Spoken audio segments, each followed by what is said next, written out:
Another foreign na barya, Hong Kong.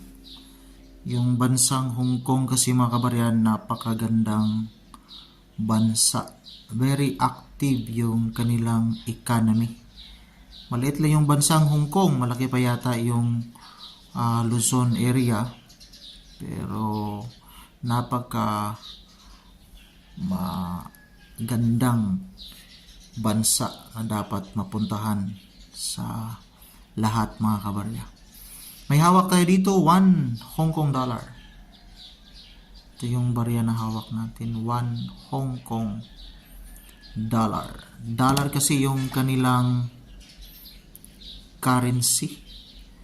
So, Hong Kong is, again, part siya ng China. So, ito yung kanilang barya.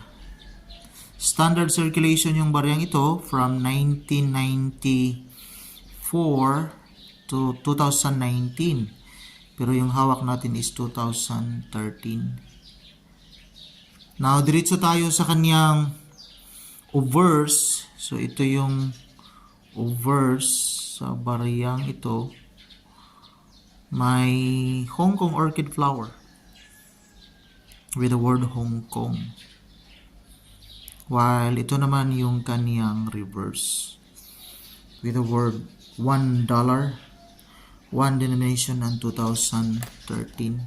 Try natin tingnan yung kaniyang value, no? So dito naman tayo sa paborito natin na source. Now, 1 Hong Kong dollar is 7 pesos 0.37. Ito yung equivalent. 1 Hong Kong dollar, 7 pesos 0.37.